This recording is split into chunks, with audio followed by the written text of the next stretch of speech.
goes my day. I know how we're going to cash out. I've got it. Please, I've got it. Dear God, help me. Are you ready for this? I am ready. Are you seated? Yes. I have Paul and every dear listener. This is going to be the last podcast you're ever going to hear because Paul and I are going to be rich. Here's what we're going to do, Paul. I'm so ready. We are going to sell legs in the metaverse. That's the future. Sci-fi character that's like it's like a disc, like one of those, half circle kind of sled things, and then the guy's kind of sitting on it, and it kind of floats around. I don't know what franchise that's from, or that. Yeah, that's what they look like now, without the disc. Legs in the metaverse, because apparently we do not have the technology to. So, have you actually seen an official explanation for that? No. I guess, you can kind of guess, right? I mean, obviously in a meeting, you kind of see the torso part, but yeah, when you kind of step back and you're seeing like a whole room, kind of a HoloLens type of situation, it's a little weird. Just saying, Paul, we could sell like artisan pants, bespoke shoes. We could. Right. Could have like a virtual tailor. They'll make things for you. Yeah, exactly. No, you don't even need to worry about the inseam. Like it's all there. Right. All there. I mean, Xbox avatars have legs. Just saying. I know. I mean, is Xbox better technology than Teams? More useful. Arguably. I mean, closed ecosystem, most powerful. Like, Maybe. That's all I'm saying. So, anyways, speaking of Xbox, Forza Horizon 5 is out, getting pretty solid reviews. Yeah, it's out for early access, right? So if you bought I think it's called Premium Edition, as of midnight this past night, you can get it. If not, it's like the 9th. But yeah, the reviews have certainly come out. Yeah. So it's looking good. I mean, the game's always so great. There's something weird about racing games, even on mobile, where people will want to show how well a phone performs. They always use like Asphalt, whatever. And it's like, guys, these games always run great. Like these games run great on a low end phone. And so when you really do have powerful hardware, a racing, especially Forza Horizon, which is sort of the arcadey version of it. I mean, it's beautiful. You're beautiful. Thanks. Yeah. I missed you too. Intel appears, so I'm highly interested in these, the 12th gen Intel desktop benchmarks. I'm assuming that nobody's going to be able to buy them because the bots will buy them all up and they'll be on eBay within 30 seconds. Anyways, the 12th gen i9 looks fantastic, but I think that i5 is where it's going to clean up. It's like as we were. $300 and it's killing it. I'm surprised they're doing well in benchmarks just because the architecture is different. And I was expecting there to be a weird 1 year period where it wasn't really clear. Like you'd almost have to run games and see what the frame rates were like and things like that. But those are all, of course, graphics impact. I don't know. But yes, I think we're all excited for Intel to move to I'll just call it Big Little because I think it's just hard to describe it otherwise. Architecture. And I think I think it's always this way, but I think we kind of forget, in the fall, they typically do release the desktop chips, and then CES happens in January, and they announce what used to be called the U-series chips, which are the things that go into, Ultrabooks and tablets, laptops and stuff. Yeah, that's what this architecture is great. I'm happy that the desktop stuff is performing really well.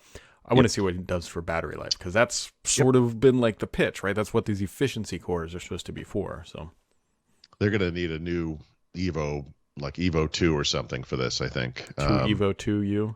2 Evo 2, yes. R2, Evo 2.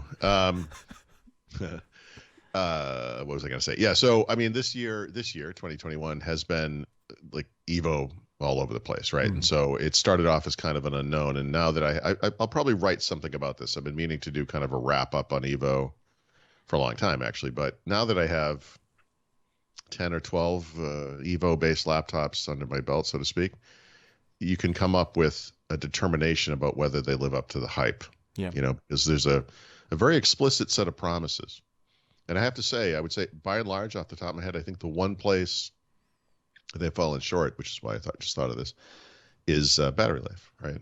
Mm-hmm. Some of them are great. I mean, the Surface Pro, for example, I've been getting 9 hours of battery life out of that thing, which is for a Surface, possibly unprecedented. But that's an Evo PC. How were you curious just how you were using the Surface? Like, what were you running on it when you were doing that? Yeah. So interestingly, before I went to Paris last week, I was actually seeing low 5, like over 5, but like 5 hours 10, 5 hours 12, something like that.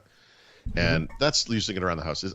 I've been very cautious about battery life ratings during the pandemic because there's just something about my usage where I'm putzing around the house with it or whatever. It just doesn't. That's why I asked, because on the same, like when I grab the Surface Pro 8 and I'm in my house, it's usually like watch a video or something. It's not always representative. Right, it doesn't. Yeah, there's something about it. I can't.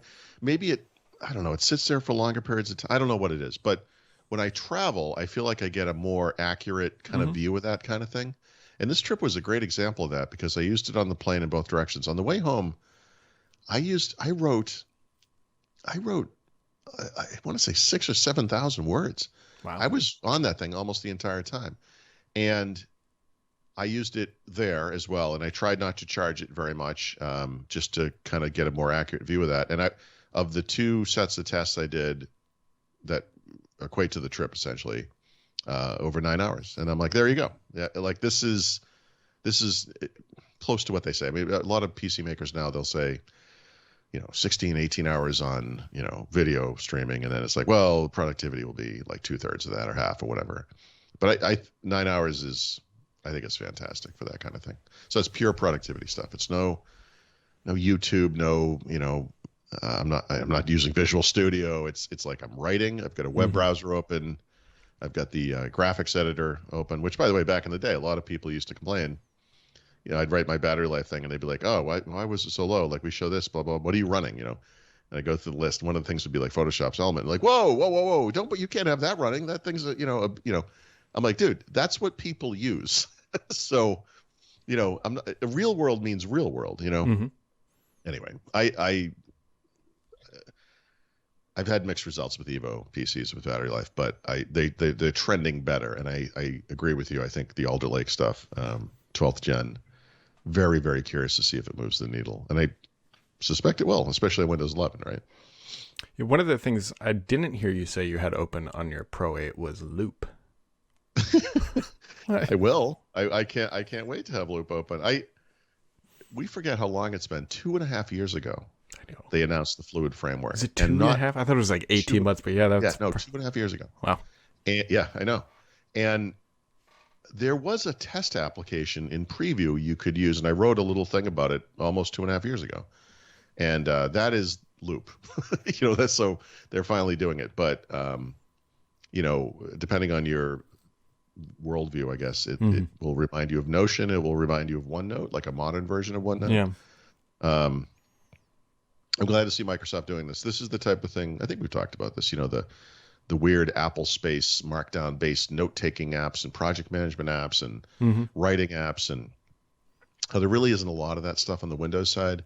And I feel like this is Microsoft getting into that space, but in with the technical underpinnings for components and, real-time collaboration and all that stuff. So it looks good.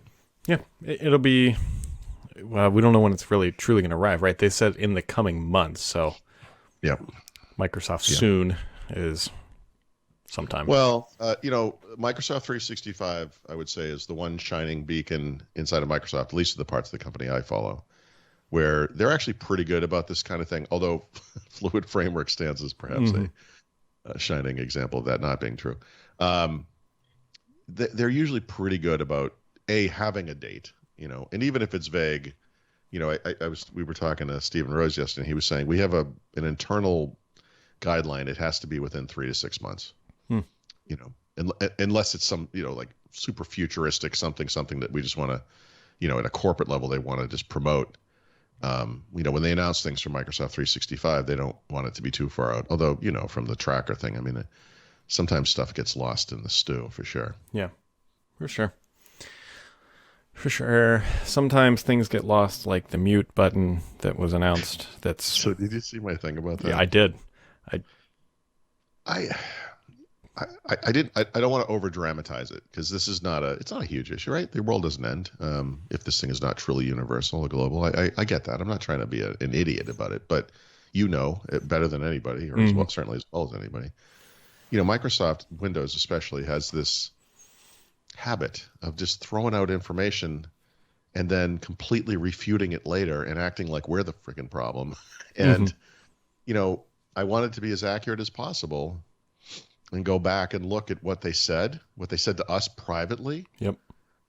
What they said publicly, what the CEO said in a Wall Street Journal video, although he didn't actually say this part of it. And this, to me, this is just emblematic of the communication problem that I raise weekly, probably. Where they just, I don't know what it is. They can't. It's not about being truthful. I don't mean it like that. They're just not. They're not concise and accurate. And I feel like it's not just enthusiasts, right? Like, yeah, I mean, people like us who love Windows, like, oh my God, you know, it's not that. You have customers, corporate customers, like they listen to what you say, they make decisions, and then you don't do what you said you were going to do. And the way this happened was, to me, was just typical. Like, this is just a great example. The truth was out there, but the problem is they said three different things. And now the truth is the most terrible of the three things, you know, and it's just Microsoft. Like, that's just. They should write a Medium post about it first. That would have been the only. That's the only missing thing. Let's spin the wheel and see which publication this information goes on. Oh, Tech Community. Okay, we'll put it on Tech Community. You know, which one does Throt not subscribe to? Yeah, put it there. Like, could we? Boy, just I could go on. I'm trying not to be an insane person about this because I don't want my compulsiveness to get in the way of the message, which I think is real and true, which is that these people can't communicate to save their lives. Can you give us an update on how you feel about Pen Loop, though? Let me talk about UWP for a moment. This is perhaps the best ever example of this. I'm just gonna not do that. I had that joke in my head before we even started, and I was trying to figure out how am I going to tee this up. It's like, well, the mic is how we're going to do it. Maybe the pen loop could control the mic. You know, click the little button while it's in the pen loop, and it mutes the microphone. It is Friday, thankfully. Yeah. How do you like doing this? Your little trip thing. You do this fairly frequently, actually. Yeah, it's not bad.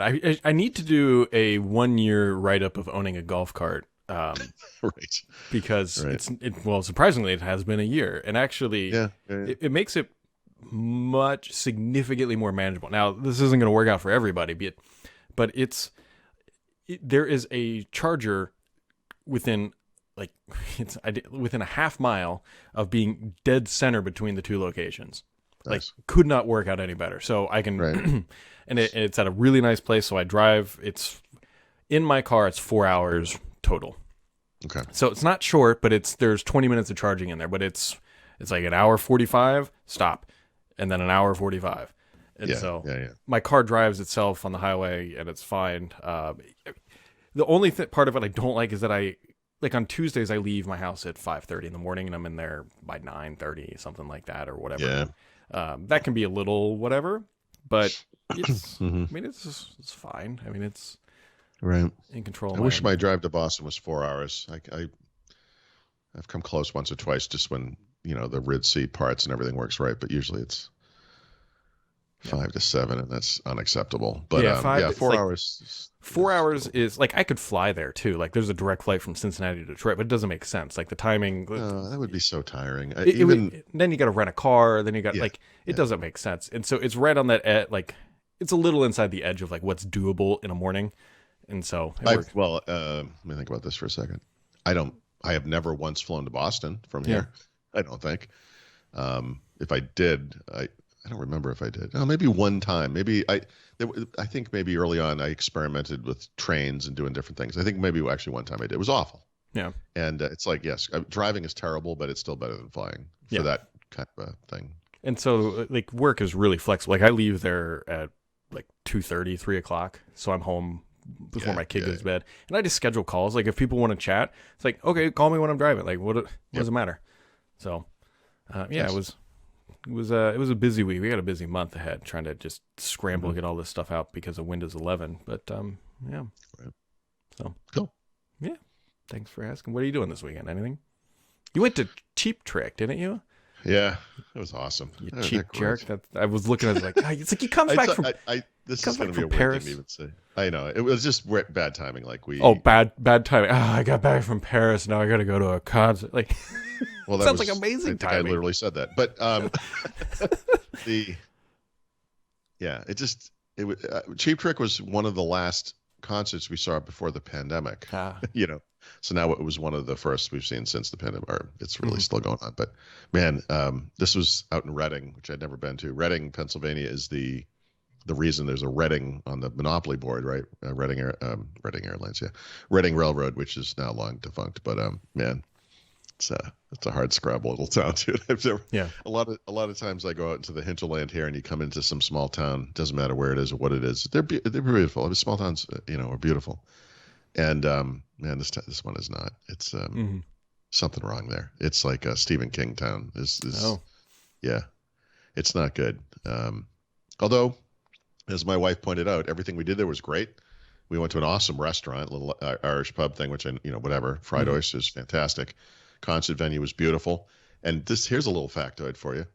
That hotel we stayed in, which again, like not in a great area, it was a Hilton DoubleTree or whatever. The fastest internet I have ever had in a hotel ever in my entire life. It was 250 over 250. Wow. Yeah, it was fantastic. I was like, I should just stay here and do the podcast from here. I've just never seen anything like it. It's good. For a hotel? I mean, that's crazy. Yeah. On Wi-Fi? You're crazy. Nice. A little bit.